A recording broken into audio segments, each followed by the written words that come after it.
अभी साहब कैलाश गहलोत को ईडी ने दोबारा सम्मन भेजा है, क्या कहेंगे? देखिए ये मैं समझता हूँ कि जिस तरह से सरकार चल रही है काफ़ी उसमें अहंकार दिखाई दे रहा है और ये इतना अहंकार अच्छा नहीं है लोकतंत्र के लिए। एक महीने में देश के दो चुने हुए मुख्यमंत्रियों के एक झारखंड में हेमंत सोरेन जी के दफ्तर में ईडी पहुंच गई, तो दिल्ली के हमारे मुख्यमंत्री अरविंद केजरीवाल जी घर में ईडी पहुंच गई और कितने नेताओं को समन भेज रही है।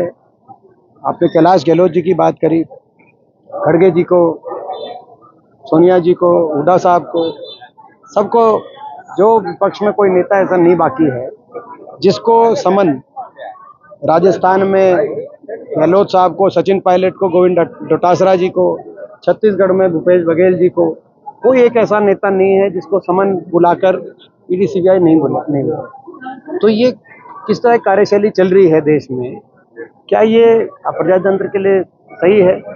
मैं समझता हूँ कि सरकार तानाशाही और अहंकार के रास्ते पर चलकर और प्रजातंत्र का गला घोटने का काम कर रही है, जो देश के लिए, देश के भविष्य के लिए अच्छा नहीं है।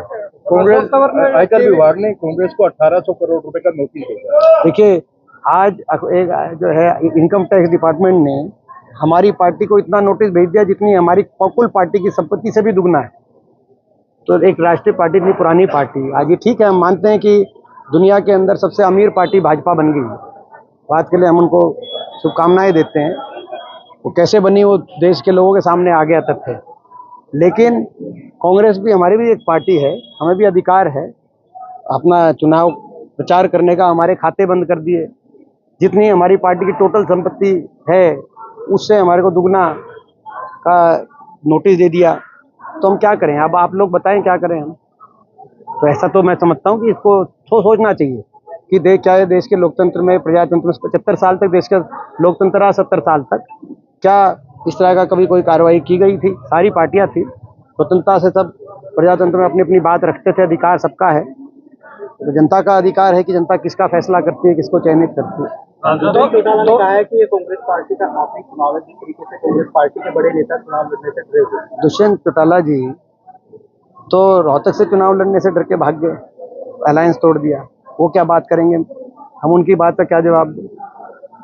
बीजेपी, उन्होंने देखा होगा आपने, उनका बयान आया उनका कि बीजेपी के राष्ट्रीय अध्यक्ष नड्डा जी ने कहा कि हम रोहतक छोड़ते हैं जेजेपी के लिए, यानी कि बीजेपी और नड्डा जी डर गए रोहतक में उम्मीदवार उतारने से।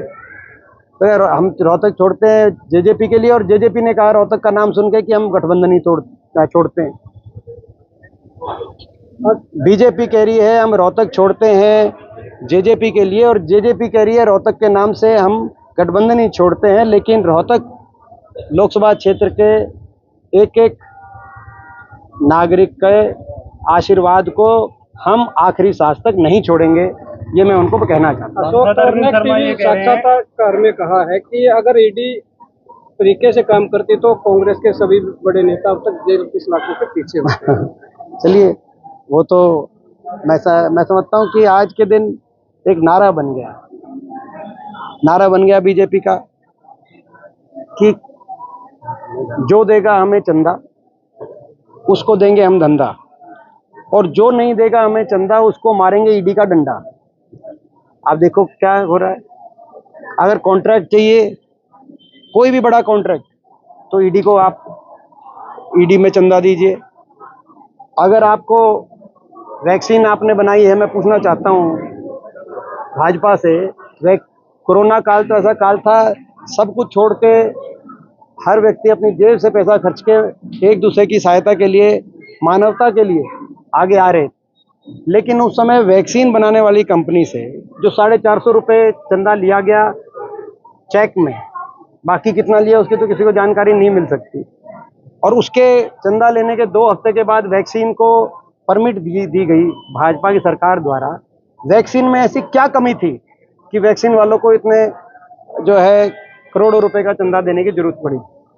अगर वैक्सीन बिल्कुल परफेक्ट थी तो भाजपा में क्या इंसानियत थी कि चंदा लिया? जब अगर वैक्सीन जो कहा गया उस समय कि ये सबसे बढ़िया वैक्सीन है, अगर ऐसा था तो जो है भाजपा को चंदा नहीं लेना चाहिए था। वैक्सीन देश सेवा में पोलियो का, हमारा भी समय पोलियो की वैक्सीन थी, बिल्कुल फ्री में। ये तो इस वैक्सीन में तो पैसे भी लिए गए जनता द्वारा, फ्री में लगवाई गई। कभी कहा नहीं गया कि ये कांग्रेस की पोलियो वैक्सीन है या किसी प्रधानमंत्री की। इसमें तो ये भी कहा गया कि प्रधानमंत्री जी की, लेकिन उस कंपनी से इतना चंदा क्यों लिया गया, ये तो गंभीर विषय होना चाहिए देश के लिए, ऐसा मेरा मानना है।